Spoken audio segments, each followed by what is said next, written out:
She's too senile to know how much money she has. The words cut through the elegant ballroom like a knife. My own daughter-in-law, laughing about my supposed mental decline with Boston's elite. They didn't know I could hear them. If you're watching this video, subscribe now and comment where you're watching from. Now let's dive into my story. More champagne, Mrs. Richardson? The waiter tilted the bottle toward Victoria's already half-empty glass. My daughter-in-law nodded, her diamond earrings catching the light as she leaned closer to the circle of Boston's elite surrounding her. She's too senile to know how much money she has, Victoria's voice carried across the ballroom, followed by practiced laughter. Yesterday she asked if Reagan was still president. I kept my expression vacant, my eyes unfocused on the elaborate flower centerpiece across the room. My fingers discreetly pressed the small recorder in my pocket. My 35th year in the judicial system had taught me the value of evidence. 6 weeks earlier, I'd fallen down the stairs of my Back Bay home. The accident happened the day after I'd mentioned to James my intention to review the educational foundation documents my late husband Robert and I had established. Now, with a surgically repaired hip and under the influence of medication I was secretly disposing of, I found myself a prisoner in my son's Beacon Hill mansion. A crash from the kitchen turned heads. I used the distraction to adjust the recorder and survey the room. Near the windows stood Dr. Foster, the same doctor who'd insisted I needed family supervision rather than home nursing care. By the bar, I spotted Walter, my brother, whose eyes darted away when they met mine. "Time for your medication, Eleanor dear." Victoria's saccharine voice interrupted my thoughts as she wheeled me away from the party. Her fingers dug into my shoulder, a subtle reminder of who controlled my mobility. From the window of what was now my bedroom, I could see the federal courthouse where I'd presided over complex financial fraud cases for 2 decades. The irony wasn't lost on me. I'd spent my career protecting people from sophisticated predators, only to find myself vulnerable to the ones sharing my name. "You should rest now." Victoria's tone suggested it wasn't a suggestion. "Dr. Foster says too much stimulation isn't good for your condition." I nodded meekly, watching her check the security camera in the corner before leaving. The door clicked shut, followed by the faint sound of a key turning. Locked in. Again. When her footsteps faded, I pulled the small voice recorder from my pocket and placed it beneath my pillow, next to the letter I'd discovered yesterday, correspondence between my son and Judge Hammond, suggesting a partnership in real estate ventures, the same ventures I'd begun investigating before my sudden health concerns forced my retirement 3 years ago.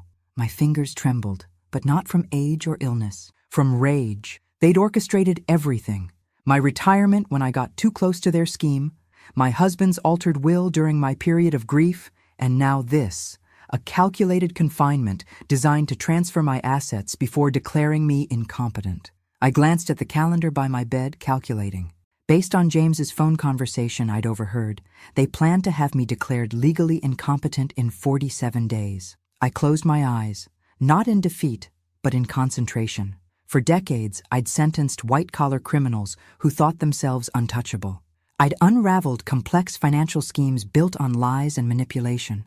Now, I needed to apply that same methodical analysis to my own case.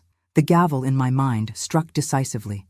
The trial had begun, and unlike the defendants who'd stood before me, my family had no idea they were already being judged. During my years on the bench, I'd learned that prisons take many forms. Mine was a multi-million-dollar glass and marble cage. I charted my captivity methodically, cataloging every routine and vulnerability in the house that imprisoned me.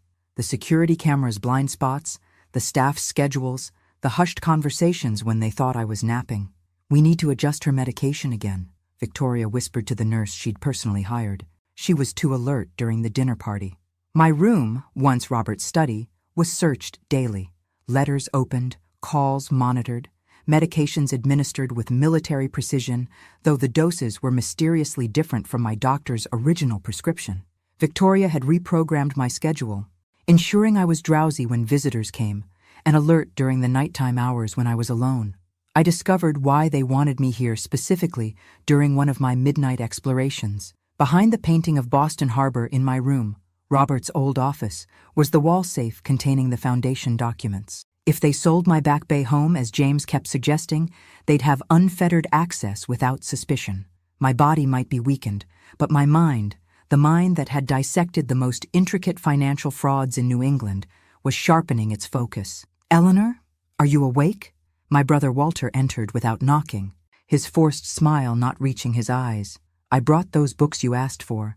I studied him carefully, the slight tremor in his hands, the avoidance of direct eye contact, the new watch that likely cost more than his failing business could afford. "Thank you," I murmured, playing the role they expected. "I forget, did you bring the mystery novels or the gardening books?" "The mysteries," he answered, though I'd never specified any genre. Another test failed. After he left, I heard James on the phone in the hallway, his voice hushed but urgent. "The neurologist is confirmed for the 15th. Yes, we need the competency assessment completed before the coastal development closing. Hammond assured me he'll expedite it, but we need proper documentation." I made a mental calculation. 47 days until they would try to legally strip me of autonomy. 47 days to build my case. That night, I jimmied open the window latch with a letter opener I'd secretly kept. Boston's spring air rushed in, my first taste of freedom in weeks. The 3-story drop made escape impossible with my hip, but I had something else in mind. Across the garden, I could see my teenage granddaughter Abigail's window. The light was still on despite the late hour. Unlike the others, she'd shown me genuine concern, subtle resistance to her parents' narrative about my condition. I took the small mirror from my vanity and angled it to catch the moonlight, directing it toward her window in a pattern. 3 short flashes, 3 long, 3 short. SOS. An old code from the summers when I taught her Morse code at our Cape house. A moment passed, then her light blinked back. 3 short, 3 long, 3 short. My first potential ally. The irony wasn't lost on me, the powerful judge now depending on a 16-year-old girl. But in my decades on the bench, I'd learned that justice often comes from unexpected quarters. As I carefully closed the window, I recalled the words I'd said to countless defendants. The truth finds its way to the surface. Always. For the first time since my accident, I felt the faintest stirring of hope. "We're concerned about your continued confusion, Eleanor," James explained, standing at the head of the dining table like a prosecutor before a jury. "That's why we've gathered everyone here." I surveyed the faces around me. James in his bespoke suit, Victoria with her practiced sympathetic smile, my brother Walter avoiding my gaze, his wife Diane fidgeting with her napkin, and a stranger introduced as Dr. Monroe. "These episodes are becoming more frequent," James continued, clicking through a PowerPoint presentation titled Mother's Care Plan. The clinical detachment in his voice, as if I weren't sitting right there, made my fingers tighten around my teacup. "Last Tuesday you couldn't recognize your own brother," James said, gesturing to Walter. "You called him Robert. I hadn't made any such mistake. The deliberate lie hung in the air, a test to see if I would challenge it. And you've been making concerning financial decisions," Victoria added, sliding a folder across the table. "Fortunately, James has been monitoring your accounts." Dr. Monroe nodded gravely. "Memory lapses and financial confusion are often early indicators of cognitive decline, especially after trauma like your fall." I tilted my head slightly, adopting the confused expression they expected. "I don't remember any confusion with my finances." "That's exactly the point, Mother," James said, his voice softening with practiced concern. "You don't remember. I watched documents being passed around, papers I'd never seen bearing signatures I supposedly provided. 3 years as a prosecutor and 20 as a judge had taught me to recognize forgery when I saw it." "I'd like a second opinion," I said mildly. Dr. Monroe smiled condescendingly. "You've already seen 3 specialists, Mrs. Richardson. All agree that complex financial decisions are too stressful for you right now." Another lie. "I'd seen 1 doctor, their doctor, since my fall." "Walter," I said softly, turning to my brother. "You've known me longest. Do you think I'm incapable of managing my affairs?" His eyes flickered to James before answering. "Ellie, you haven't been yourself. Sometimes you seem fine, then you get confused." The betrayal stung more than I expected.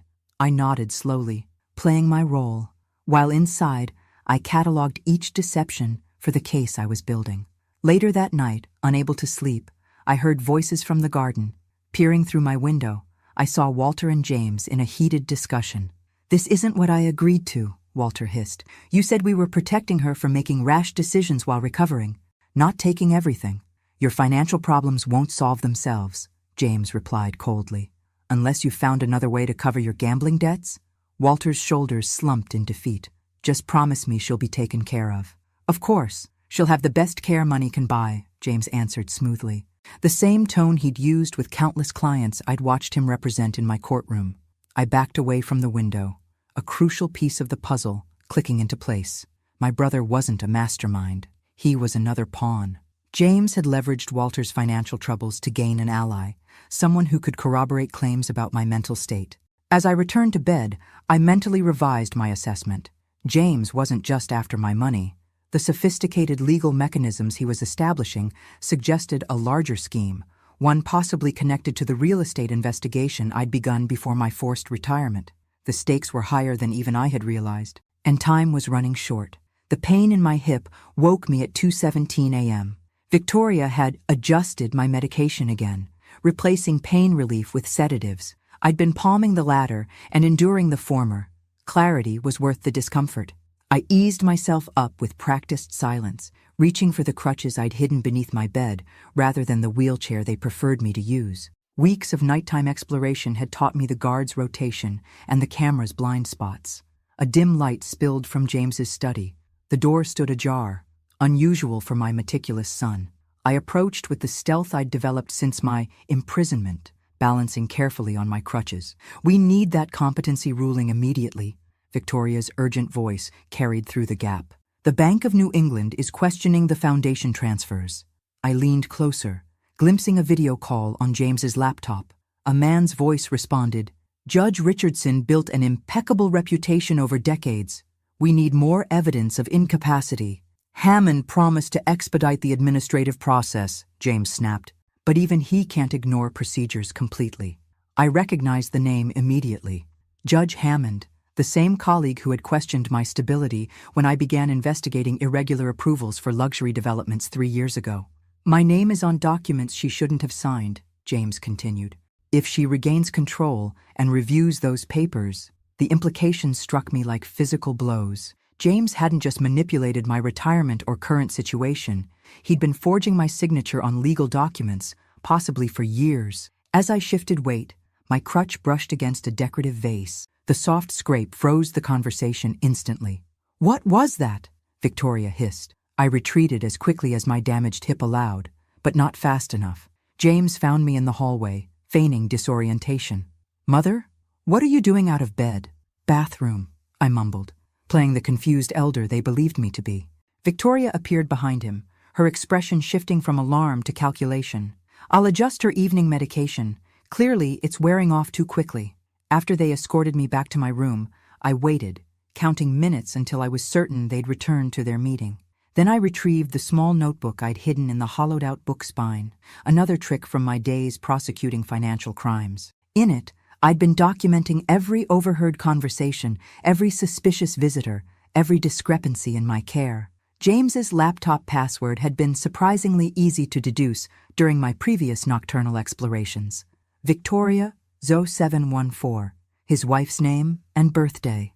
People rarely deviate from personal patterns, a fact I'd exploited in countless fraud cases. What I'd discovered confirmed my worst suspicions. Emails detailing how James had altered Robert's will while I was heavily medicated after his sudden death. Evidence of the partnership between James and Hammond to force my early retirement when I began investigating their real estate venture. Documentation of systematic transfers from my accounts to offshore entities. I added tonight's revelations to my growing case file, my judicial mind methodically organizing evidence even as my heart splintered at the betrayal's depth. The son I'd raised, the legal mind I'd helped shape, had turned every lesson I'd taught him against me. My hand trembled slightly as I wrote, not from age or illness, but from a cold, clarifying anger. For the first time since my accident, I fully understood the scope of what I was fighting, and what I stood to lose if I failed. "Did you enjoy your tea, Eleanor?" Victoria asked, collecting my empty cup with that patronizing smile I'd grown to despise. "Chamomile is my favorite," I lied. I'd always hated chamomile, a fact my late husband would have known instantly. Victoria's ignorance of such details revealed the superficiality of her care. As she left, I mentally reviewed my situation. 42 days remaining until the competency hearing they thought I didn't know about. My mobility limited by a healing hip fracture, my communications monitored, my medications controlled. Against me stood my son, a brilliant attorney with powerful connections, a daughter-in-law with social influence among Boston's elite, a corrupt federal judge, and a brother financially compromised into compliance. Direct confrontation would be disastrous. They'd already laid groundwork depicting me as confused and unstable. It would be my word against a concerned family and multiple expert witnesses. The solution came from an unexpected case I'd presided over years ago, a corporate whistleblower who survived by reflecting the expected image while gathering evidence. If they wanted a confused old woman, that's exactly what I would give them. On the surface, I began immediately, deliberately misplacing items, appearing absorbed in mindless television while eavesdropping on every conversation and occasionally calling Victoria by my late mother's name. "I'm worried about her," James said to Victoria that evening, not realizing I could hear them from the adjacent room. "She seems to be deteriorating faster than Dr. Foster predicted." "That's actually good news," Victoria replied. "The hearing will go much smoother if her condition is obvious to everyone." I secretly adjusted my medication regimen, hiding pills in a small gap behind the bed frame's decorative molding beyond the camera's view. Decades presiding over financial fraud cases had taught me that even sophisticated schemes have vulnerabilities, often in communication between conspirators. My first opportunity came when I discovered Abigail's resentment toward her controlling parents. During our crossword puzzle lessons, the only interaction Victoria approved, I tested boundaries. "Do your parents check your messages?" I asked casually. The flash of recognition in her eyes told me everything. My granddaughter was as trapped as I was, just in a different cage. "They have parental controls on my phone," she whispered, "but not on my school tablet." That night, after confirming Abigail's willingness to help, "They're treating you like you're already gone, Grandma." I drafted a carefully coded email to my former judicial assistant, Margaret Holloway. "Urgent review of Case 67R required. Documentation compromised. Secure channel needed." For 15 years, Margaret had been my right hand in the courtroom. She would recognize our code for internal judicial corruption investigations, and documentation compromised would signal coercion. As Abigail smuggled the tablet back to her room, I turned my attention to Jeff Collins, the driver hired for my medical appointments. I'd observed him carefully, the respectful way he maintained eye contact, unlike the others who looked through me, the subtle assistance he offered without making me feel helpless. There was something familiar about him, something I couldn't quite place, but instincts honed through decades of reading witnesses told me he might become an essential ally in what increasingly felt like the most important case of my career. A case where I was simultaneously the judge, the prosecutor, and the victim, with my freedom and legacy hanging in the balance. "Cognitive decline can manifest inconsistently," Dr. Lawrence Peterson explained to James and Victoria while I sat across from him, deliberately blinking too slowly. "Some days may seem better than others." I recognized Peterson immediately. 5 years ago, I'd presided over a case involving his clinic's insurance fraud. The evidence was substantial, though the case was ultimately dismissed on technical grounds. His recognition flickered in his eyes when James introduced us, quickly masked by professional detachment. Throughout the evaluation, I alternated between sharp lucidity and vague confusion, destabilizing his assessment. When the nurse stepped out momentarily, I abandoned my performance. "Dr. Peterson," I said, my voice dropping to its former judicial authority, "I have 30 seconds. I know about your clinic's billing irregularities in 2020. Those records were sealed, not destroyed. Sign a fabricated capacity declaration, and I'll ensure they're re-examined." He paled. "That's blackmail, Judge Richardson. It's survival, doctor, and an opportunity for redemption." I reverted to confused vacancy as the nurse returned. The next day, Jeff Collins helped me into the car for my physical therapy appointment. As we pulled away from the mansion, he spoke without turning. "You don't remember me, do you, Judge Richardson?" I studied him in the mirror. Should I? 10 years ago, Commonwealth versus Collins, bank fraud case. Recognition dawned. Jeffrey Collins, a junior financial officer pressured by superiors to falsify records. I'd recognized his coercion and ordered rehabilitation instead of prison. "You gave me a second chance," he said quietly, eyes on the road. said you saw the difference between someone forced into wrongdoing and someone embracing it. And now you work for my son? Changed my name slightly. Your son's background check was superficial.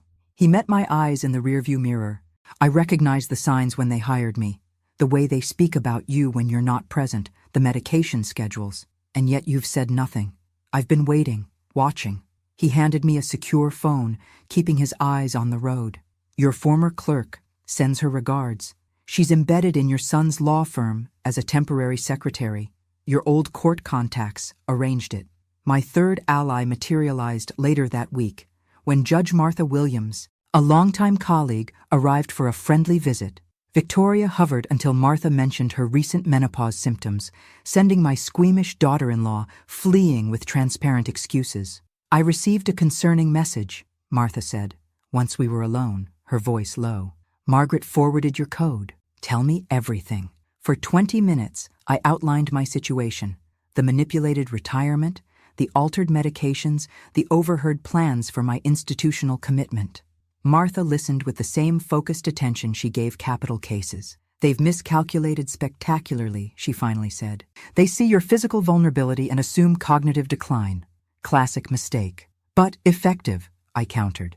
They've isolated me, controlled my medication, monitored my communications, and are systematically building a case for incompetence. Then we build a stronger countercase. Martha squeezed my hand. Eleanor, you taught an entire generation of Boston's legal minds how to dissect financial conspiracies. Time to apply those lessons to your own situation. That evening, during another charity gala at the mansion, I suffered my most public humiliation yet. Victoria, emboldened by champagne, introduced me to Boston's social circle as our dear Eleanor, who sadly can no longer distinguish past from present, suggesting I confused people with soap opera characters. I responded by accidentally spilling champagne on my dress, reinforcing their perception of my decline while the recording device hidden in my brooch, provided by Martha, captured every condescending word. Later, reviewing the recordings alone, I noticed something previously overlooked, the intimate tone Victoria used when mentioning Hammond, suggesting their connection extended beyond professional association. Another piece of the puzzle clicked into place. Something's happening with the coastal development approvals, James snapped into his phone, pacing his study while I pretended to doze in a nearby chair. Someone's asking questions about our licensing process. My strategy had entered its active phase. Through channels established by Margaret, carefully selected information, never enough to trigger formal investigation, just sufficient to raise questions, had reached financial reporters. Simultaneously, Martha had arranged for a prominent investor in coastal development to request an urgent meeting with James about regulatory compliance concerns. Hammond is feeling pressure from the Judicial Ethics Committee, Victoria told James later that night, their hushed argument carrying through the heating vent to my room. We need to finalize the competency ruling before she has any moment of clarity. James hired renowned neuropsychiatrist Dr. Kenneth Goldstein for a definitive evaluation, unaware that Goldstein and I had served together on a medical legal ethics committee years earlier. The doctor, known for his uncompromising integrity, had been specifically suggested by Martha for precisely that quality. Meanwhile, during a legitimate hip assessment, I finally secured truly private time with Margaret. We're ready to proceed, she whispered, while the doctor examined my x-rays in another room. But we need physical proof of the original will documents and bank transfers. Without them, it's your word against his, and he's built a very convincing narrative about your mental health. The challenge seemed insurmountable. How could I, with limited mobility and under constant surveillance, access the safe in my room and smuggle documents out? My granddaughter, I said quietly. She's our key. That evening, while Victoria supervised my bath time with excessive attention to my medication, I noticed her tension. The manufactured evidence of my decline was working too well. They were accelerating their timeline, concerned about leaving loose ends. You must find it exhausting, I said vaguely. Caring for someone so confused. Victoria's smile tightened. Family takes care of family, Eleanor. Yes, I agreed, meeting her eyes directly, momentarily dropping my facade. That's exactly what family should do. Something in my expression made her step back slightly. For a brief moment, doubt flickered across her face. Had she underestimated me? The moment passed as she recovered her composure, attributing my momentary clarity to random fluctuation. But I'd seen it, the first crack in their confidence. Later that night, after another crossword lesson with Abigail, I implemented the next phase. I revealed more truth to my granddaughter. Your parents are attempting to take control of my assets and the educational foundation your grandfather and I planned. I've discovered your father falsified documents during my period of grief. They're using my temporary physical condition to declare me mentally incompetent. Abigail's response showed maturity beyond her 16 years. I've always felt something was wrong in this house. How can I help? I explained my need to access the safe hidden behind the painting in my room, once Robert's office, and digitize crucial documents. Together, we formulated a plan. Abigail would create a distraction to draw Victoria and security away, giving me precious minutes to access the safe. As she left, Abigail paused at the door. Grandma, I've watched you all my life. You were never the kind of person who gave up. That's why they're so afraid of you. Her words strengthened my resolve. The judge, who had spent decades ensuring justice for others, would not fail to secure it for herself. The Boston weather forecast predicted a severe storm system, high winds and torrential rain. I'd been monitoring it closely, knowing weather extremes often cause power disruptions and security system interference.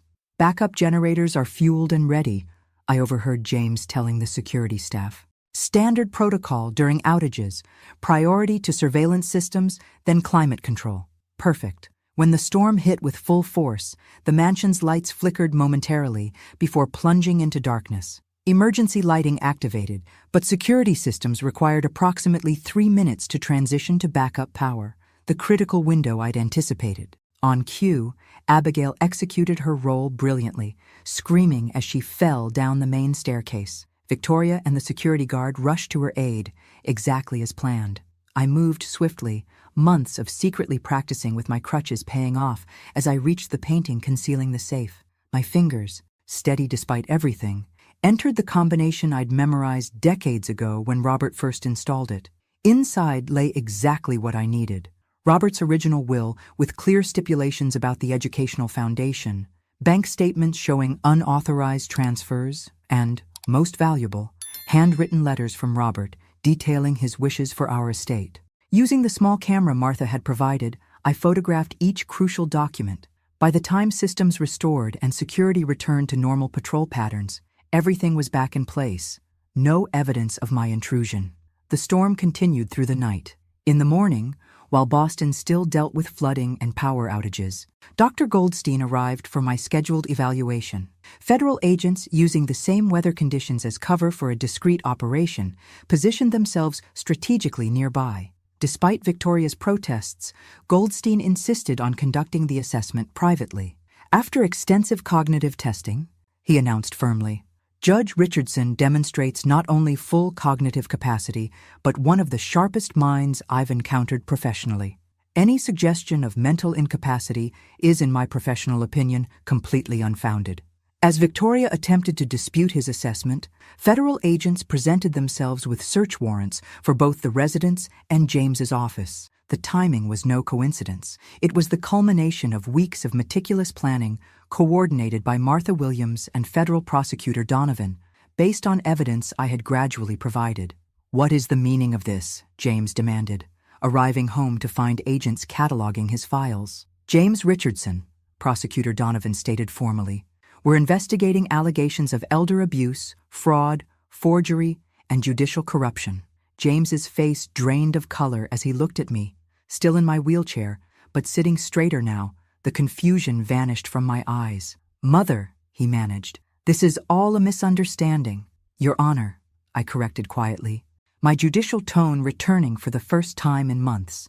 "You will address me as Your Honor." The storm outside seemed to pause momentarily, as if nature itself was acknowledging that justice, delayed but determined, had finally arrived. 47 days, I said, breaking the shocked silence that had fallen over the living room. "That's how long you thought you had until the competency hearing. Instead, you have about 47 minutes to decide how to proceed." James stood frozen between two federal agents. Victoria sat rigidly on the sofa, her perfect posture finally failing her. Walter and Diane had been summoned and looked shell-shocked at the scene unfolding before them. Federal Prosecutor Donovan, a former clerk of mine, outlined the charges being prepared: fraud, forgery, elder abuse, conspiracy, and evidence of judicial corruption extending to Judge Hammond. "This isn't happening," Victoria whispered, her socialite composure crumbling. "You're confused. You've been confused for months. Everyone's seen it." "What everyone saw," I replied calmly, "was an Academy Award-worthy performance from a former prosecutor who spent decades observing witnesses. I gave you exactly what you expected to see." Federal agents brought in cardboard boxes seized from James's office safe, documents I'd never seen before but immediately recognized as forgeries of my signature, backdated authorizations, and recorded conversations with Hammond discussing how to expedite my competency hearing. "The beautiful thing about conspiracy," I continued, addressing James directly, "is that it requires communication between conspirators. You left digital breadcrumbs everywhere: emails, phone records, text messages. Did you really think I wouldn't recognize the same patterns I spent decades prosecuting?" Walter stood abruptly. "I had no idea about any of this, Ellie. James told me you were having episodes showing signs of dementia. He said we were protecting you, while he simultaneously emptied your accounts to cover your gambling debts," I finished for him. "Yes, I heard that conversation too." Victoria's eyes darted between the agents, calculating her options. "I was just following James's instructions. He handles all the financial matters. I was only concerned with Eleanor's care." "Is that why you adjusted my medication without medical authorization?" I asked. "Or why you instructed the staff to isolate me from friends? Or perhaps why you told the Boston Museum Board I was experiencing tragic mental deterioration when they called about my annual donation?" She had no answer for that. James, ever the attorney, had remained silent, assessing his options. He finally spoke, his voice controlled. "These are serious allegations that we'll address through proper legal channels. My mother clearly misconstrued our efforts to protect her after a traumatic injury." Prosecutor Donovan stepped forward. "Mr. Richardson, we have recordings of you discussing ways to declare your mother incompetent, specifically to gain control of her assets before," and I quote, "she reviews those foundation documents. And now," I added quietly, "those foundation documents have been reviewed, not just by me, but by federal investigators." The room fell silent again, broken only when Abigail entered. She walked directly to my side, a physical declaration of allegiance that spoke volumes. Victoria gasped. "Abigail, come here immediately." "No," my granddaughter replied simply. "I'm staying with Grandma." "This family intervention is now over," I announced. "The real intervention has just begun." As federal agents began formal processing procedures, I wheeled myself to the window. Below, news vans were already assembling. Boston's legal community would be rocked by the scandal involving a prominent attorney and a federal judge. But my attention was drawn to a car pulling up. Margaret had arrived with Dr. Lawrence Peterson, who had ultimately chosen integrity over self-preservation. Everyone had a choice to make now, including my son. I closed my eyes briefly, feeling the weight of both triumph and tragedy. The judge had delivered her verdict, but the mother in me still grieved for what had been lost. Rain lashed against the courthouse windows, echoing the storm that had provided cover for my evidence-gathering days earlier. Now, that same evidence was being presented in a preliminary hearing before Judge Carolyn Matsumoto, a jurist known for her uncompromising stance on elder abuse cases. James sat with his defense team, separated from Victoria, who had retained her own counsel. Their strategy of mutual blame had begun almost immediately upon arrest. My son hadn't looked at me once since entering the courtroom. "The evidence suggests a premeditated conspiracy spanning at least 3 years," Prosecutor Donovan stated, beginning with the forced retirement of Judge Richardson when she initiated an investigation into irregular real estate licensing approvals. I sat with perfect posture in the first row, no longer in a wheelchair. Though I still used a cane, my physical therapy had accelerated dramatically once I'd stopped being administered the sedatives Victoria had substituted for my prescribed pain medication. Documents recovered from Mr. Richardson's office safe reveal systematic forgery of Judge Richardson's signature on multiple financial instruments, Donovan continued, including transfers from the Richardson Holloway Educational Foundation. My thoughts drifted momentarily to Robert. What would he think of our son now? The child we'd raised with such emphasis on integrity and justice had become everything we'd spent our careers fighting against. Judge Matsumoto's voice brought me back to the present. And the medical testimony? Dr. Goldstein approached the stand, his testimony methodically dismantling the narrative James and Victoria had constructed about my cognitive decline. He was followed by Dr. Foster, now cooperating with prosecutors to reduce his own liability for medical ethics violations. During a brief recess, Martha joined me on a bench outside the courtroom. "Hammond resigned this morning," she said quietly. "Indictment is expected by week's end. 2 other judges are under investigation for similar real estate approval irregularities." I nodded, processing the widening impact. "The foundation documents? Secured and validated. We've filed emergency injunctions freezing all transferred assets." She hesitated. "Eleanor, you should know. The preliminary forensic accounting suggests James has been diverting funds for nearly 5 years. This began before Robert's death. The revelation landed like a physical blow. Not just opportunistic betrayal following my injury, but long-term, calculated deception extending back years. I'd been investigating my own son without knowing it. Judge Richardson? I looked up to see Walter approaching tentatively, Diane beside him. My brother's face showed the ravages of guilt and shame. "May we speak privately?" Martha squeezed my hand supportively before leaving us alone. "I've given my full statement to the prosecutors," Walter said, voice breaking. "Everything James told me, everything I helped with. I was drowning in debt, Ellie. He offered a lifeline if I supported his version of your condition. I studied my older brother, always financially reckless, always looking for shortcuts. Did you know what he was planning? The full extent?" "No," Walter insisted, tears forming. "He said you needed supervision after your fall, that your judgment was impaired. I believed him because I needed to believe him. And the foundation money? My grandchildren's educational futures?" Walter looked away, unable to meet my gaze. Answer enough. When the hearing reconvened, I watched James closely. The confident attorney was visibly diminished, his expensive suit suddenly seeming too large. When Judge Matsumoto denied bail due to flight risk and evidence tampering concerns, something broke in his expression. Perhaps the first realization that his powerful connections couldn't shield him from consequences. As they led him out, our eyes finally met. In that moment, I wasn't Judge Eleanor Richardson, renowned for her rigid application of justice. I was simply a mother, seeing the complete moral collapse of her child. I maintained my composure until reaching the private room Martha had arranged. Only then, shielded from public view, did I allow myself one moment of profound grief for everything lost, not just assets and trust, but family itself. Then I straightened my spine, dried my eyes, and prepared to face the cameras waiting outside. The case was far from over, and justice, as I'd told countless courtrooms, must not only be done, but be seen to be done. All rise. Court is now in session, the Honorable Judge Carolyn Matsumoto presiding. 6 months had passed since the preliminary hearing. Now, following dozens of motions, counter-motions, and plea negotiations, the case against my son had reached its conclusion. James had accepted a plea agreement that implicated Hammond and several officials in a wider corruption scheme. I sat in the front row, dressed in the same austere black suit I'd worn during my final day on the bench. Beside me, Abigail squeezed my hand supportively. My granddaughter had moved in with me permanently, thriving away from her parents' manipulative household.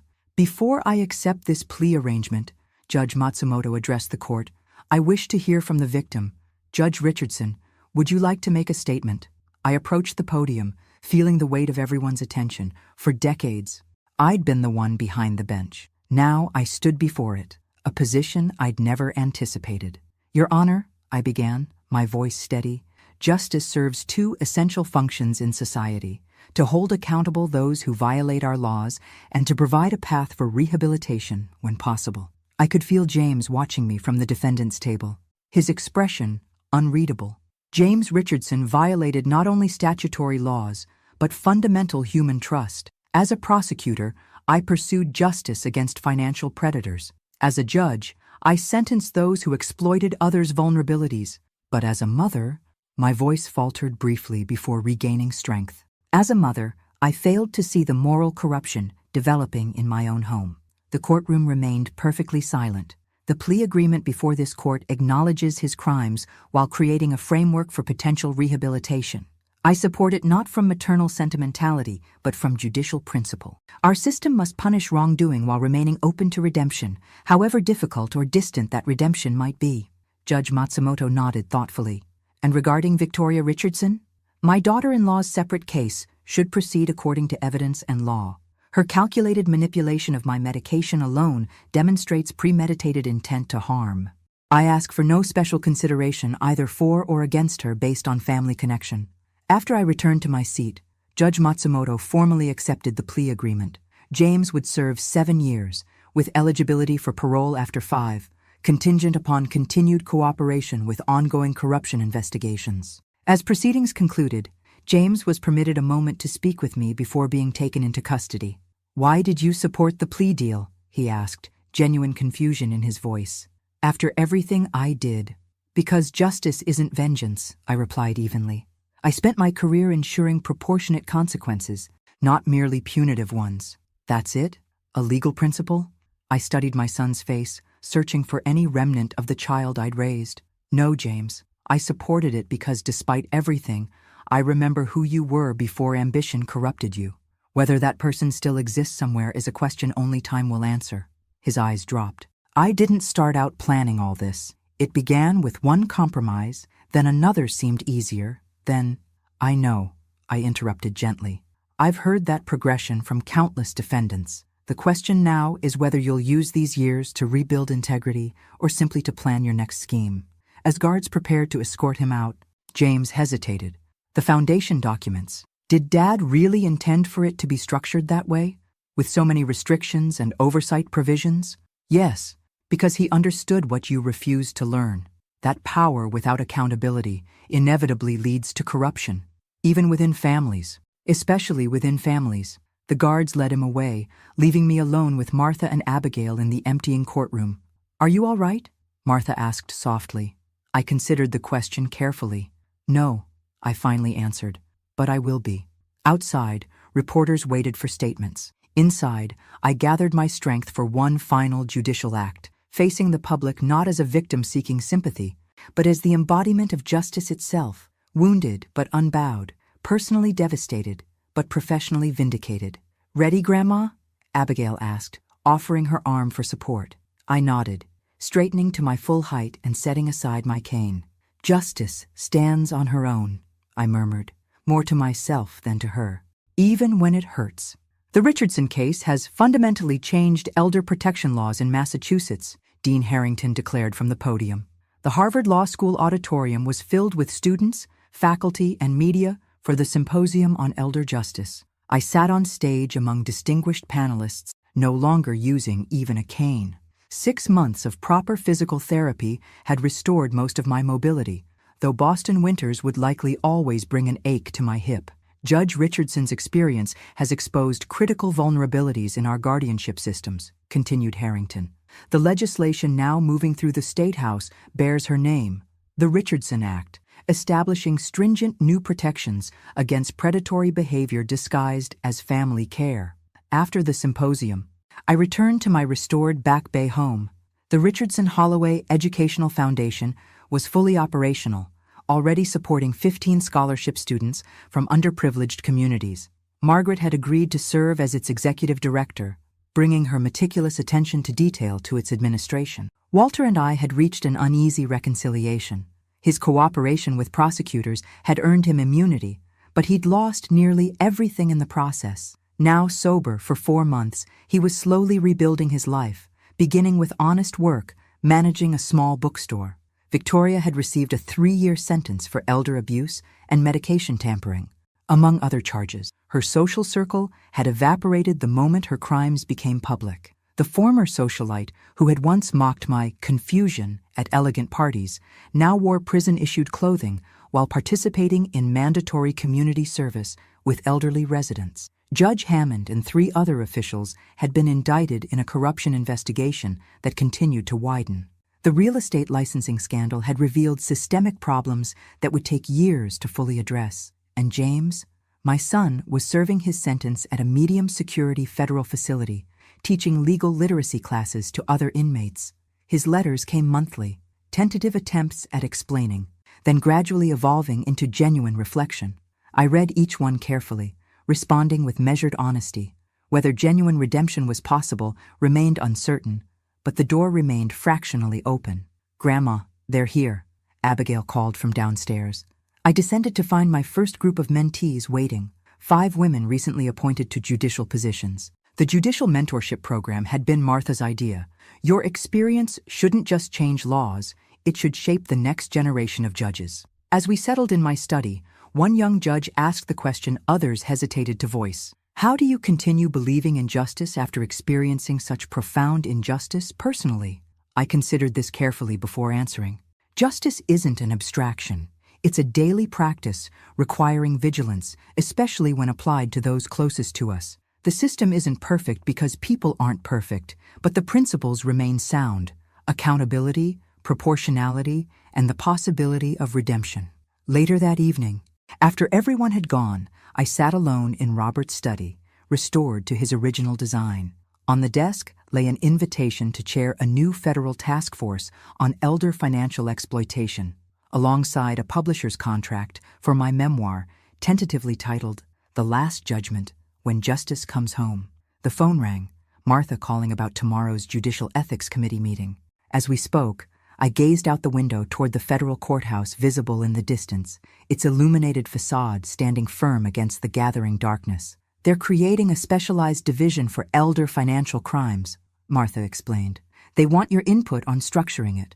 "Tell them I'll be there," I replied, feeling a familiar judicial certainty settling in my voice. I hung up and touched the small gavel paperweight Robert had given me when I received my federal appointment. For 35 years, it had sat on my various desks, a symbol of the authority entrusted to me. "The gavel never stopped," I whispered to the empty room, echoing my earlier thought. It just changed courtrooms.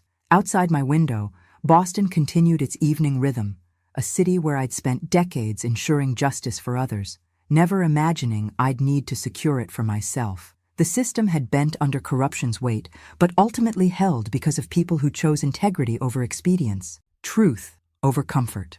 In the soft lamplight of my study, surrounded by law books and case files for the new task force, I allowed myself a moment of quiet satisfaction. Not triumph, the personal cost had been too great for that, but the steady resolve of a judge who had faced her most difficult case and rendered a verdict true to her lifelong principles. Justice, delayed but determined, had finally come home. Thanks for listening. Don't forget to subscribe and feel free to share your story in the comments. Your voice matters.